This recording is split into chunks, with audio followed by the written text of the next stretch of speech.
Welcome to the Brain Over Binge podcast, where you learn a simple, brain-based approach to ending binge eating. Thank you so much for being here. I'm Kathryn Hansen. I'm the author of Brain Over Binge and the Brain Over Binge Recovery Guide. This is part 2 of a series that I'm recording that addresses healing your relationship with food, yourself, and others. There's so much to explore in this topic, and if you're having issues in relationships while also struggling with an eating disorder or even after recovery, please know that you're not alone. The topic of relationships comes up on so many of the one-on-one coaching calls that I do. And as I mentioned in the last episode, I recently got a relationship coaching certification to be able to help people further in this area. In part 1 of this podcast series, which was episode 171, and I'll link that in the show description, I talked about some of the ways that eating disorders can affect our capacity to engage in relationships with others, and can also prevent us from developing a healthier relationship with ourselves as well. I talked about this using the framework of Maslow's hierarchy of needs, explaining that when your basic physiological and safety needs are not being met, which is often the case when an eating disorder is present, you can't fully pursue other needs for connection and relationships with others and with yourself. In this part 2 episode, I want to talk about 3 main areas. First, I want to help you discover some of the ways that your relationship with food has affected your other relationships. And this applies even after recovery.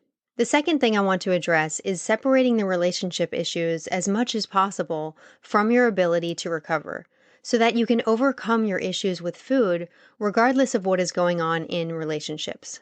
And last, I want to talk about how recovery gives you the brain space, the energy, and the time to start building skills and healing relationships, or even reevaluating relationships and possibly walking away from ones that are no longer healthy for you. And this topic is something I'll address in much more detail in part 3 of this series. Before I get started with any of this, I want to mention something very important here and say that if you're currently in any sort of abusive or traumatic situation in your relationships, it's not the time to be exploring this issue of any possible connection between your eating disorder and relationships. Regardless of what factors may be at play, there's never, ever a reason for abuse. And it serves no purpose right now to try to determine the factors that led up to you being in that situation. Never blame your eating disorder for any abuse you're experiencing, either physical or emotional. There's simply never a reason for that. And the priority in any situation like this is getting yourself to safety, with professional help if necessary. Find a community, find support, get help, and don't spend time trying to analyze the situation or think that recovery will somehow magically make it better. And never blame yourself or your eating disorder. Even if your safety isn't currently at risk, relationships can be a fraught space for anyone with a history of abuse or trauma in relationships. So if that's the case for you, I recommend just proceeding with awareness and knowing that you may want some additional support as you explore this topic, depending on your situation or where you are in your healing. I believe we're all capable of building up resilience and learning to overcome relationship challenges in our lives, even really difficult ones. But I want to make sure you prioritize your safety and get additional help when necessary, because I do not specialize in abuse or trauma, and this episode will not address those issues in relationships, and I want to make sure you're aware of that before I dive deeper into this topic. Another thing I want to make sure that you're aware of before I begin, and I realize this is becoming quite a long disclaimer, is that eating disorders can also be traumatic experiences. They're harmful and dangerous to the body. Having an eating disorder is in many ways like being in an abusive relationship, with the eating disorder continuing to hurt you over and over. And again, in this situation where you feel your eating disorder is severely compromising your physical health and safety is your number one priority. The priority is not analyzing your relationships or how the eating disorder has affected them. Like I mentioned in part 1 of this podcast series, for most people, healing the relationship with food usually needs to come first, or at least it needs to be strongly prioritized alongside of any other issues. And if health is in danger, it has to be the absolute priority. Before you can have the brain space to look at your relationship with yourself and with others, you need to stabilize your eating habits and stop any extreme and dangerous food behaviors. And we offer a lot of support in that area. You can read my books, you can get the online course, you can get help in one-on-one coaching or group coaching, or use whatever resources are available to you. This discussion is mainly for those who are not in that immediate danger from the eating disorder. It's for those of you who have made some progress in recovery and who feel ready to look at some other issues, or for those of you who are fully recovered and want to become the best version of yourself. And that can include exploring some of the ways the eating disorder interfered with your life and learning how you can move forward from here. To get started in thinking about the ways the eating disorder affected you and your relationships, I'm going to pose many questions to guide you. You can pause the podcast and reflect on each question. You can write the questions down and journal about them at another time, or you can just listen and allow ideas to flow. Try to avoid judging yourself or anything that comes up. Just try to observe your thoughts with an open mind and see where it leads. I've developed these questions based on my own experience and the experience of others that I've talked to over the years, especially in coaching. So if you have any of these issues, please know that you're not broken and have as much compassion for yourself as possible because you've simply been doing the best that you can. So you can start by thinking about what were your friendships and your family relationships like when you first started dieting or when you first started fixating on food or binging. Once dieting or binging started, what effect did that have on your friendships? What effect did it have on your family relationships? And if applicable, what effect did it have on your romantic relationships? Did you start isolating yourself to spend more time calculating calories or planning meals? Did you spend less time out in the world socializing and connecting with others? Did your initial eating disordered behaviors get you compliments from others, setting you up to think that your appearance and your ability to be fit or thin determined your worth in relationships? Did you think your ability to make friends or to date was determined by your body's shape or size? If you felt you weren't the right weight, did you avoid interactions? Did shame about your body affect any romantic or sexual relationships? Did being distracted with binging or secretive eating or dieting take you away from connecting with family or friends? When you were with people, did you feel like you weren't really present because you felt like all you could think about was food or your weight or what everyone else was eating or other people's weight or what you should or shouldn't be eating or what you wanted to eat when you left the gathering?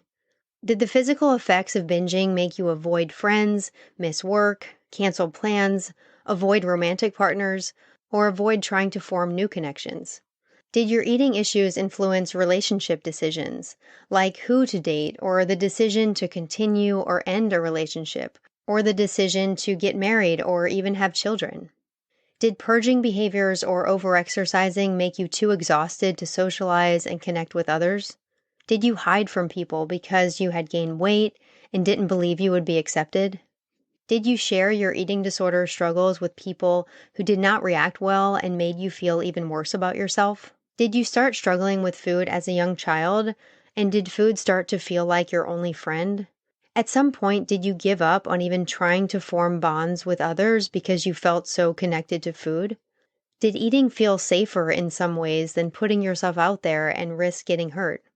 Did you feel like you were disappointing others along the way because of your struggle with food? How did that affect your relationship with those people? As far as your relationship with yourself, did you lack confidence to go after your own goals because of your eating disorder? Are there ways in which you feel like you stopped taking care of yourself because you didn't think you were worthy of self-care? Were there things that you've wanted to do just for yourself, but you've let your weight or your body shape stop you? These questions so far are primarily directed at helping you see where your eating disorder is negatively affecting your ability to put energy and time into relationships, including the relationship with yourself. But there's another connection to think about, and that's the possibility that relationship issues contributed to why you started dieting in the first place and why it got out of control. You can ask yourself, did anyone in your life make you feel like you needed to diet or look a certain way to be loved and accepted? Did someone put you on a diet when you were a child so that you didn't even have a choice in the matter? What effect did this have on you and your relationship with that person and your relationship with yourself? Did someone in your life give you the message that you had to be perfect, including with your eating and your exercise? Did you feel like you would lose love or affection from someone or from many people if you were not perfect? This is something I talked about in episode 144 with Dr. Ramani, which was titled Eating Disorders and Narcissistic Relationships, and I'll link that episode in the show description because that episode applies to what I'm talking about here.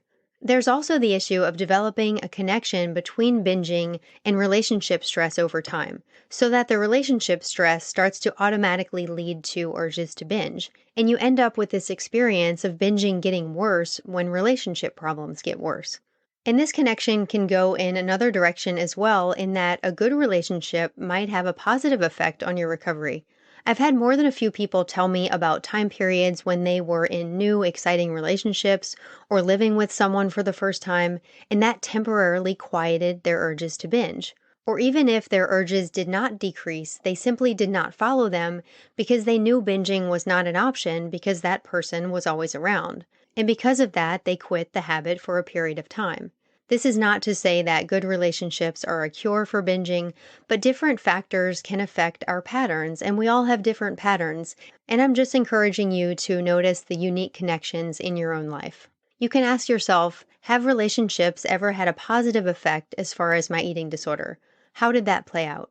And it doesn't even have to be new, exciting relationships. Do you tend to have less urges to binge when you're connected with good friends or people you care about? Do you have less urges to diet when you're with people who have healthy attitudes about food?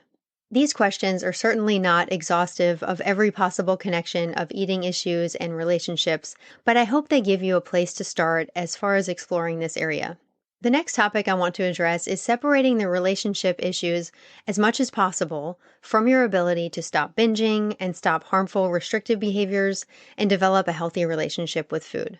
Relationship challenges will be present throughout your life, and you want to put yourself in a position to be binge-free regardless of what is going on in those relationships. In order to do this, it's vital to recognize any thought you have that uses a relationship struggle as a reason to binge. As examples, I'm just going to give you a few of my own lower brain thoughts that used to encourage binging in response to relationship-related issues. So the first one is when I lived with my sister and another roommate for a year during my binging, and they both had boyfriends at the time, and it felt like they were always out with their boyfriends or their boyfriends were hanging out at our apartment, and I was always alone, and my thoughts told me that I was lonely and unwanted and unlovable and needed the binging for comfort. Another example was one time my father came to visit me in college during some of my worst binging days, and he hadn't seen me in a while, and when he did, he said, "You don't even look like yourself anymore," with the implication being because of all the weight I'd gained. In my thoughts, quote, looking like myself meant when I was a successful runner and athlete and when he seemingly was the most proud of me. This comment made me feel hopeless, like I'd never be able to get back to that version of myself or be able to make him proud of me again. And my thoughts said I should just give up and keep binging. Another lower brain thought would occur when I would try to be social, which is not really my strong suit. I would go out with friends, and while out, I'd feel super insecure and awkward, mostly just because I'm simply an introvert. I would always have this feeling of not quite fitting in when I was out with groups of friends, and as the night went on, I found myself thinking more and more about food and what I would eat when I got home. My brain would justify it by saying that I would never fit in, and binging was therefore more pleasurable and more fun than being out with friends. Now, on a side note, I'm still an introvert, and I would still prefer to eat a good meal than go out with a big group of people, but binging is the last thing that I would want to do. I just want to make sure that you know that nothing is wrong with you if you sometimes think food is more appealing than people, because it certainly can be in certain situations. But it's about taking binging completely out of this equation. That's never a form of pleasure and always leads to pain. Some other justifications I had for binging in terms of my relationships were encouraged by therapy. As I've talked about a lot, therapy taught me to try to find deeper meaning in my binges and try to discover what I was trying to use food to cope with. And a lot of these things became the reasons my lower brain used to get me to binge. Some of the relationship-related justifications were because my parents didn't give my feelings enough validation and support as a child, so I needed to binge to stuff down those feelings. Because I feared intimacy and sex due to the messages I received as a child, and therefore I binged to protect myself. because I always felt like I needed to be the quote unquote good child, and I therefore got caught up in a lot of people pleasing even at a young age. So I needed to binge for relief from this pressure. Because romantic relationships made me anxious, so I needed to binge to soothe myself. This list could go on, but my brain, which was hooked on binging, was all too quick to give me reasons why I should binge. And because relationships are a big part of life, my binge-encouraging thoughts could easily center on relationship struggles. But thinking that I binged because of relationship issues just served to encourage more binge eating. There is a difference between noticing some patterns and connections you have between binge eating and relationships, and then on the other hand, using relationship issues as reasons to binge. Like I mentioned earlier, you may indeed get more urges when relationship stress is high, and it's good to notice and acknowledge that so you can be prepared to dismiss the urges during those times. What's not helpful is to believe that you're powerless not to binge in the face of relationship stress. Yes, it may take more effort and support to not binge during those times, but relationship stress doesn't make binge eating inevitable. It may make an urge to binge inevitable because of the habit, but you always get to choose what to do when you have an urge. When you know the urges are the only direct cause, you have the freedom to have a wide variety of experiences in relationships without ever fearing binging. That never means you have to accept poor treatment or that you should do nothing about relationship conflict. It's always helpful to try to make relationship improvements or even make decisions to leave unhealthy relationships. But your ability to avoid binge eating cannot hinge on that. In relationships, you're only in control of half of the equation. You can't always predict what the other person will do, and that's why it's so empowering to know that no matter what, you can avoid a binge. Some of the relationship problems I blamed binging on in the past still come up today, but I've completely disconnected binge eating from those issues. Many of the relationship issues I've faced since recovery have been much more serious and difficult than what I dealt with during my binge eating years, and not once did binge eating feel like an option. To help you make this separation in your own life, I want to circle back to talking about the questions I asked you earlier in the podcast about the connections between your relationships and binging. As you think about these questions, it can be a great opportunity to notice and become aware of your lower brain's messages. Your lower brain's tendency will be to point to a connection or a pattern and say, yep, that's why you binge. Binging makes total sense because of this. You should just keep doing it. This is never the purpose of the questions, so anytime you notice this, start to label it as a faulty brain message or as neurological junk from the lower brain. The questions are also never to suggest that you have to fix the relationship issues before you can stop binging, but that's what the lower brain will often suggest. You may have thoughts like, well, I'm stuck in this particular relationship situation or with this particular parent, so I can't possibly stop binge eating until I figure out how to solve that relationship issue. You can learn to dismiss those thoughts and realize that, again, there's a big difference between acknowledging that there are some connections between binging and relationships, and then on the other hand, justifying binging with relationship issues. Acknowledging connections allows you to learn and grow from what's happened in the past, and justifying keeps you stuck in a harmful habitual cycle. As you explore any connections that you have between binging and relationships, you can counteract any of your lower brain's messages with a mantra like, relationship issues are never a reason to binge. Another really good way to be onto your brain when it comes to this topic is to notice that it will even suggest a binge to cope with a relationship issue that is directly caused from the binge eating. When you're aware of this, it's really easy to see the faulty logic of the lower brain. For example, if you isolate yourself because of the binging, your lower brain will encourage you to binge because of the isolation.